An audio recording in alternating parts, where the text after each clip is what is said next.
मौज़ज़ सामईन, मैं मुश्ताक अहमद वानी, साबिक़ सदर शोबा उर्दू, बाबा गुलाम शाह बादशाह यूनिवर्सिटी राजौरी, जम्मू व कश्मीर, आपकी खिदमत में अपनी एक ताज़ा तहरीर करदा कहानी दो जन्म दो मरण पेश कर रहा हूँ। मुझे उम्मीद है आपसे गौर से सुनेंगे। एहसास आलम ज़िंदगी की तलखियों, नाइंसाफ़ियों और हक़ तलफ़ियों का जहर पीते पीते सब्र का समंदर बन गए थे। उनकी बातों से दूरअंदेशी और दानश्वरी के बाब खुलने लगते। ये फ़िक्र व एहसास हर वक्त उनके दिलो दिमाग पे काबिज़ रहता कि हम कहाँ से इस दुनिया में आते हैं, यहाँ क्या करना है और मर जाने के बाद कहाँ जाना है। हयात व कायनात से मुतल्लिक़ गौर व फ़िक्र ने उनमें कई खूबियाँ पैदा कर दी थीं। उनकी ज़िंदगी में पेश आमदा हालात व वाक़यात और तजुर्बात व मुशाहिदात ने उन्हें बहुत कुछ सिखा दिया था। उनके दिलो दिमाग के हर गोशे में ये बात रच बस चुकी थी कि गुस्सा अक्ल को खा जाता है, मुनाफ़क़त इंसान को रुस्वा करती है, खुदनुमाई, खुदगर्ज़ी और छोछोरापन इंसान की इज़्ज़त ख़त्म कर देता है, हिर्स व हवस इंसान को सुकून व राहत से दूर रखती है, झूठ और हराम का माल इंसान का दिल मुर्दा कर देता है। उन्हें दीनी व दुनियावी अलूम की खासी वाक़फ़ियत थी। गहरे मुताले और मुशाहिदे के साथ साथ उनकी एक बड़ी खूबी ये भी थी कि वो हर बात को मंतकी और इस्तदलाली उसूलों पर परखने के आदी थे। डिवीज़नल कमिश्नर जैसे बड़े ओहदे से सुबुकदोश हो चुके थे। एहसास आलम ने बहुत पहले अपने दिलो दिमाग में इस बात को बसा लिया था कि बड़ा आदमी बड़े कद और ओहदे के लिहाज से बड़ा नहीं होता है, बल्कि गूनागूं खूबियों और वसी तर मालूमात के एतबार से बड़ा होता है। एक रोज़ एहसास आलम के दोस्त गुफ्तार अहमद ने उन्हें फ़ोन किया कि मैं किसी अहम मसले के बारे में आपके घर पर आ रहा हूँ। गुफ्तार अहमद एक समाजी कारकुन की हैसियत से काफ़ी मशहूर व मकबूल थे। एहसास आलम से तकरीबन 5 साल छोटे थे। समाज के तकरीबन हर फ़र्द पर उनकी नज़र रहती थी। कुछ ही वक्त के बाद वो अपनी गाड़ी में एहसास आलम के घर पर पहुंच गए। उन्होंने गेट पर लगी बेल का बटन दबाया तो अंदर अल्लाहु अकबर की सदा गूंज उठी। चंद लम्हों में एहसास आलम का खादिम गेट पर आ गया और गुफ्तार अहमद से पूछने लगा, जी आप कौन? बेटे, मुझे गुफ्तार अहमद कहते हैं। मैं एहसास आलम साहब से मिलने आया हूँ। उन्हें कहिए आपके दोस्त आपसे मिलने आए हैं। खादिम ने अंदर जाकर एहसास आलम को बताया। वो खुद अंदर से गेट पर आए। गुफ्तार अहमद ने उन्हें अपनी तरफ आते देखा तो ज़ोर से कहा, अस्सलामु अलैकुम। गुफ्तार अहमद को देखते ही उन्होंने मसरत आमेज़ लहजे में कहा, वालेकुम अस्सलाम। अरे गुफ्तार आप हैं, आइए अंदर आइए। एहसास आलम गुफ्तार अहमद को ड्राइंग रूम में ले आए।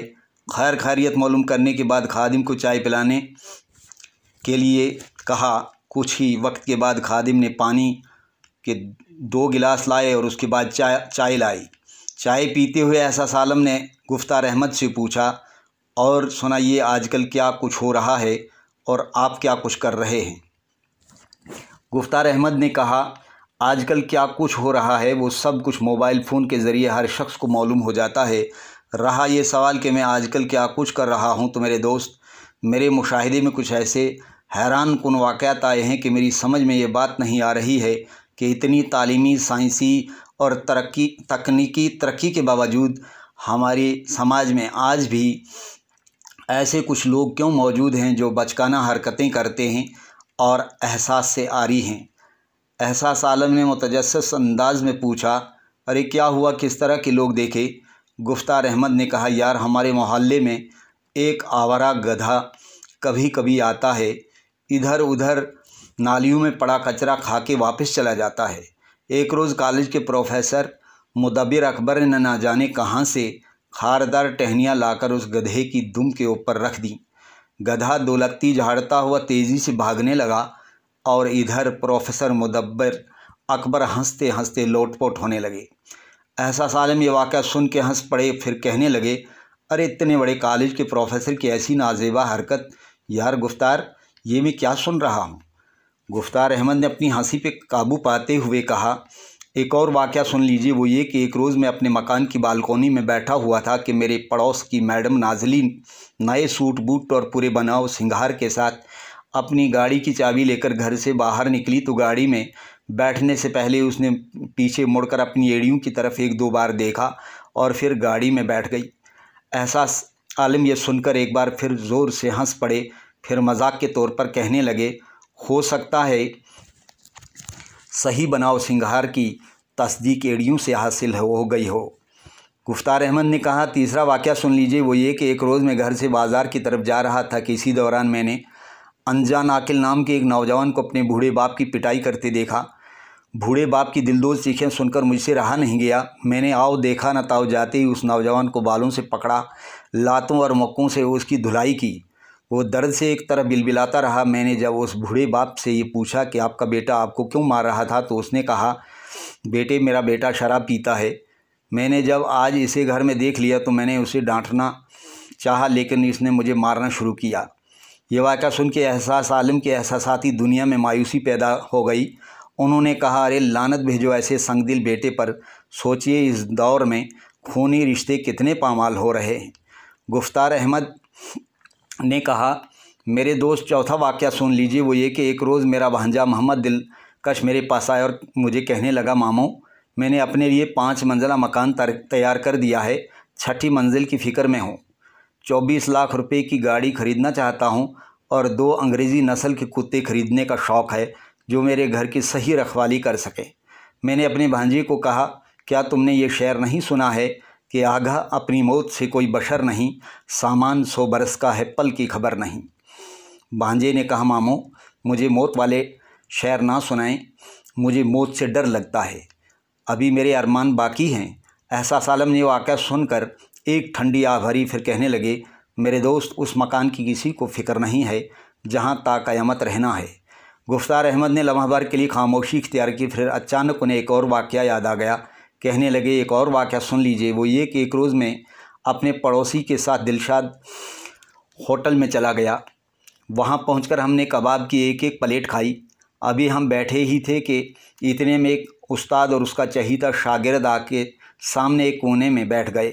उस्ताद ने अपने शागिर्द की तरफ शराब की बोतल बढ़ाते हुए कहा, बोतल का ढक्कन आहिस्ता से खोलो और 2 पैग तैयार कर दो। देखते देखते उस्ताद और शागिर्द दोनों शराब पीने लगे और इधर मुझे किसी मस्जिद से अजान सुनाई देने लगी।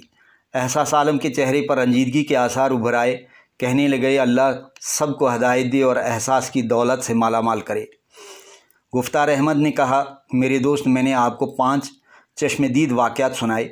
मैं इस तरह के लोगों के बारे में आपके बसीरत अफरोज़ ख़यालात सुनने का मुतमन्नी हूँ, क्योंकि आप एक जहां दीदा और तजुर्बाकार शख्सियत होने के अलावा एक बहुत बड़े आलिम भी हैं और आमिल भी।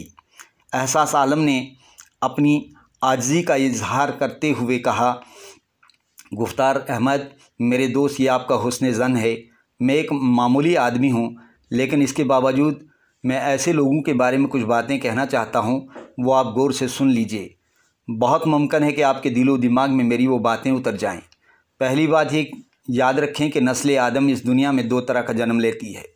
पहला जन्म वो है जब आदमी 9 महीने के बाद माँ के पेट से इस दुनिया के पेट में आता है, लेकिन दूसरा जन्म लेने में बरस लग जाते हैं।